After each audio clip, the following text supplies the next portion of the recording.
Sinimulan ang eksena kasama si Juan habang tinatanong siya ni 03 kung bakit sila napunta sa bansang ito at kung bakit binabantayan nila ang gusali ng SW. Sumagot si Juan na narinig niya na ang lugar kung saan paulit-ulit na nabigo ang Iron at pati si 03 ay sinubukang patayin ng chairman pero nabigo rin, di ba? Natahimik si 03 pero sumagot na tila interesado si Juan sa SW at tinanong kung bakit hindi na lang siya makipagtrabaho sa kanila imbes na sa Iron. Ngumiti lang si Juan at sinabing magiging komplikado iyon at agad na umalis habang sumunod na rin naman si 03. At habang naglalakad sila sa isang eskinita, tinanong ni 03 kung saan siya pupunta. Sumagot si Juan na nawawala si Mad Dog sa bansang ito. Nagulat si 03 sa impormasyong iyon at dagdag pa ni Juan na umalis si Mad Dog sa kampo na may dala siyang hiwalay na unit at biglang nawala dito mismo at itinuro niya ang gusali sa tabi nila. At habang nagtataka pa rin si 03, bigla niyang naisip at tinanong si Juan kung hinahabol ba niya si Mad Dog. Ngumiti ulit si Juan at sinabing hindi lang si Mad Dog, kundi lahat ng tao sa kampong iyon.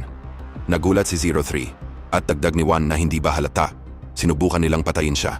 Ngayon, si Mad Dog at ang mga numbers na lang ang natitira.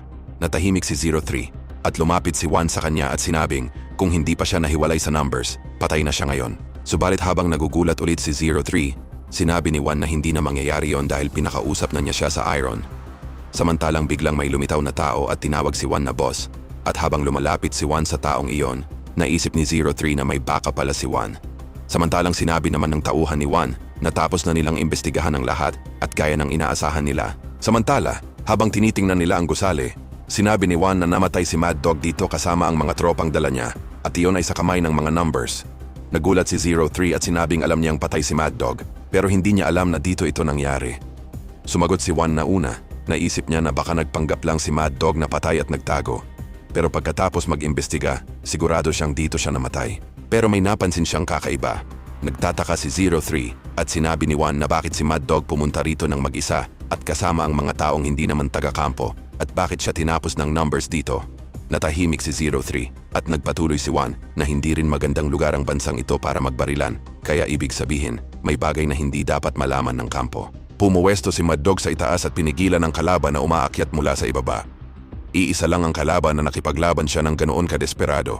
Pero may ebidensya na ang isang kalaban na hindi niya napigilan ay nakalusot hanggang sa itaas. Habang pinipigilan ni Mad Dog ang kalabang iyon, bigla siyang inambush mula sa likuran. Samantalang tanong ni 03 na kung ang umakyat mula sa ibaba ay si 02 o isa pang numbers, maaaring pinalabas nila ang kalaban habang ang ibang numbers ang nag-ambush. Sumagot si Juan na maaaring ganoon nga. Pero kung kapatid niya o ibang numbers ang umakyat mula sa ibaba, hindi ba dapat handa si Mad Dog sa ambush mula sa mga numbers na hindi niya nakikita? Pero ang ebidensya sa itaas ay iba ang ipinapakita na ambush siya na parang hindi niya inaasahan. Nagulat ulit si 03 pero ngumiti si Juan at naisip na ang umakyat mula sa ibaba ay hindi isang numbers. Pero ibinigay ni Mad Dog ang lahat para patumbahin ang umaakyat mula sa ibaba. Parang alam niya kung gaano kahusay ang kanyang kalaban. Kaya sino kaya ang taong ito? At habang nagulat si 03 at naisip na alam ni Juan ang sikretong itinago ni Mad Dog at kung ang taong iyon ay konektado sa mga numbers, subalit biglang may napansin silang isang tao mula sa dilim at agad nilang itinutok ang kanilang baril sa taong iyon.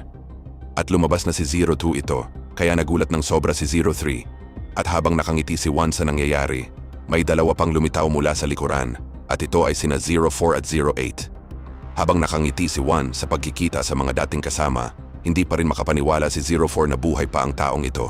Samantalang biglang tinanong naman ni Juan si 02 na narinig na nito ang kwento na habang wala siya, may batang namuno lamang sa kanila at hindi man lang nito maabot o mapaltan nito ang posisyon.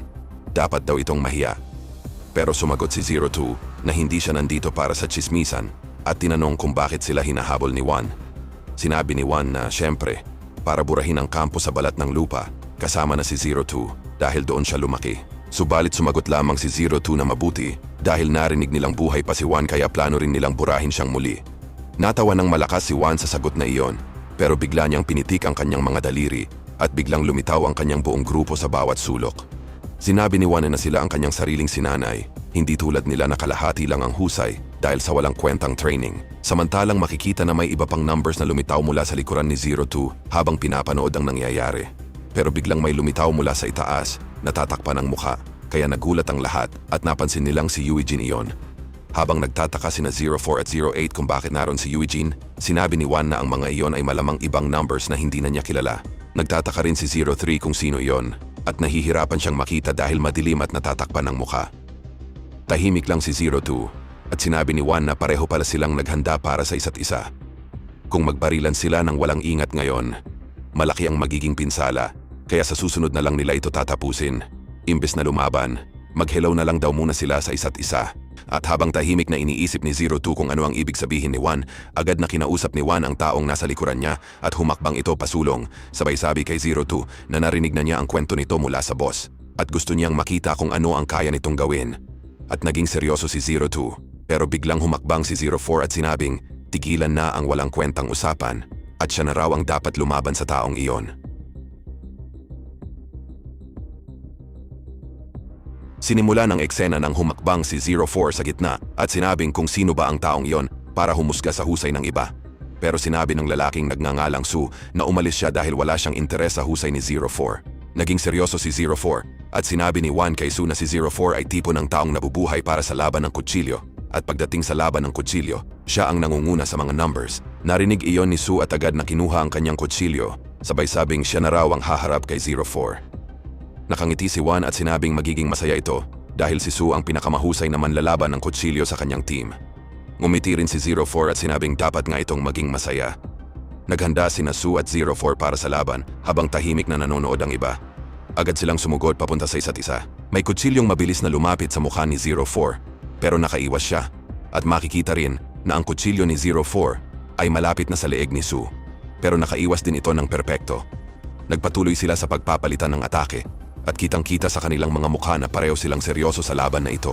Habang nagpapalitan sila ng atake, napansin ni na 08 at ng iba na hindi ginagamit ni 04 ang kanyang karaniwang galaw ng footwork at umaatake siya gamit lamang ang kutsilyo.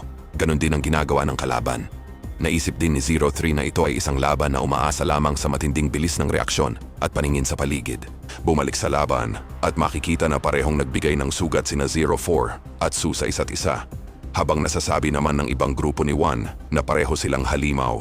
Samantalang naalala naman ni Eugene ang itinuro sa kanya ni 04 noon tungkol sa pakikipaglaban gamit ang kutsilyo na kapag nakikipaglaban sa tunay na bihasa, delikado kahit ang pagkurap lang dahil sa sandaling kumurap ka. Baka may kutsilyo nang nakatusok sa iyong lalamunan. Dagdag ni 04 na baka masyado pang maaga para maintindihan ni Eugene yon, pero tandaan niya ito. At dapat siyang magpasalamat dahil si 04 mismo ang nagturo sa kanya. Dahil walang ibang nakatanggap ng leksyon mula sa kanya kahit magmakaawa pa. Pero nagalit si 04 nang makita ang itsura ni Eugene at tinanong kung iyon ba ang itsura ng nagpapasalamat. Bumalik sa kasalukuyan, nakasugat si 04 sa braso ni Sue at mas marami na ang sugat na naibigay niya dito. Napansin ni 08 na unti-unti nang nakukuha ni 04 ang bentahe. Subalit biglang nagsalita si Juan kay 04 at sinabing malaki na ang pinagbago niya, higit pa sa inaasahan niya at tiyak na matutuwa ang kanyang master. At iyon ay mabilis na nagpawala ng focus ni 04 sa hinang pagtanggap ng hiwa sa kanyang braso, kaya nag-alala ang lahat. Nagpatuloy ang laban at nahirapan na nga si 04 hanggang sa tamaan siya ng huling atake ni Sue. Sinabi ni Sue na siya na ang panalo. Ngumiti si Juan kay 04 at sinabing may konting pag-unlad naman mula noon, pero wala namang nagbago. Habang galit na nakatingin si 04 kay Juan, tinanong ni Juan kung gusto ba niyang magdahilan na nawala ang focus niya dahil sa kanya. Tahimik si 04 at wala siyang magawa. Habang naisip naman ni 08 na sinadya ni Juan na sirain ang focus ni 04, pero sa totoong laban, iyon ay dahilan lamang. Biglang nagsalita si Juan na kung walang gustong humalili sa panig nila, tapusin na lang nila rito. Pero nang nag-iisip na si 08 kung siya na ba ang susubok, biglang humakbang si Eugene at sinabing siya na lang. Nagulat ang lahat at habang lumalapit si Eugene kay 04 nakangiti si Juan. Hiniling naman agad ni Eugene kay 04 na ipahiram ang kanyang kutsilyo. At habang nagtataka si 04 kung ano ang balak ni Eugene, pinahiram pa rin naman niya ito at agad na pumuwesto si Eugene sa harap ni Sue. At dito na po natatapos ang eksenang ito. Mag-like at subscribe para sa susunod na kabanata. Hanggang sa muli.